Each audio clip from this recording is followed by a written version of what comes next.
Good morning, greetings, this is M0YKS. Just checking the antennas. We're expecting a little bit of snow. It's about 0 degrees here in West Yorkshire. So just looking at the Cuscraft MA5B, seems to be all good. And that's my end of my dipole. So yeah, what I am actually looking at is a Hustler today. So I've put a few radials on it. And I'm just going to have a quick inspection to see whether or not the radials that I've fitted have started to bury themselves into the grass. So let's just have a closer look. I've got a number of radials on this, not as many as some people, but I've got a bunch of radials going off which go down under the hedge, which you can see the bottom of there tucked away. But I've just recently added all these green radials. This is some SOTA antenna wire. I've just put a few extra ones on. These are 12 feet long and they're cut specifically for 40 meters. So I've spread these out because obviously I've got children and I don't want them getting caught up. I've got animals as well, dogs.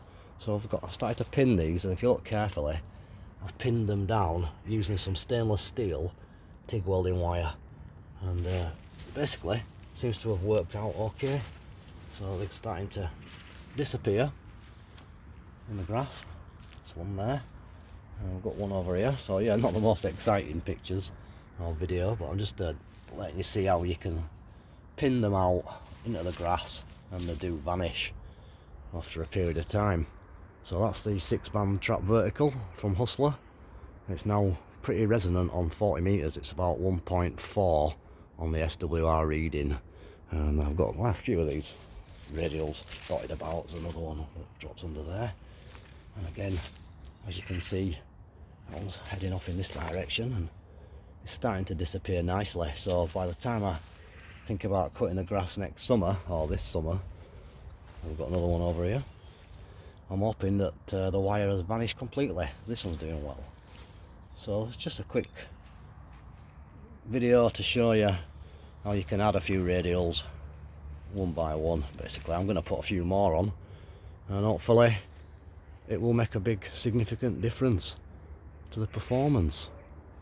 It has done so far. That's just with a few extras. So yeah, it's definitely worth adding these radials. So how have I done it then? Simple enough. Quick close up of the actual base.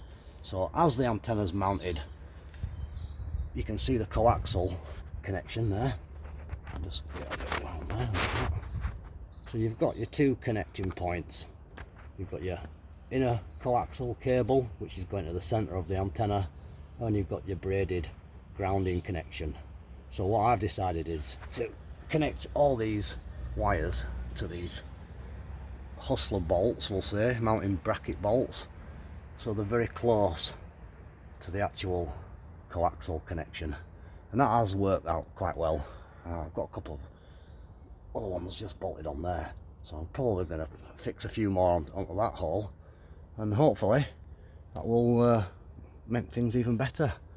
So yeah, I did replace this section of the pole. My Hustler antenna is about 16 years old, and it did get slightly bent. I did look at getting a proper replacement from the designated supplier, but that was a bit expensive, so I opted to get myself some aluminium tube from a local British company. Worked out really cheap, and that's been up all year now. So it's done nearly a 12-month period since I replaced the bottom section.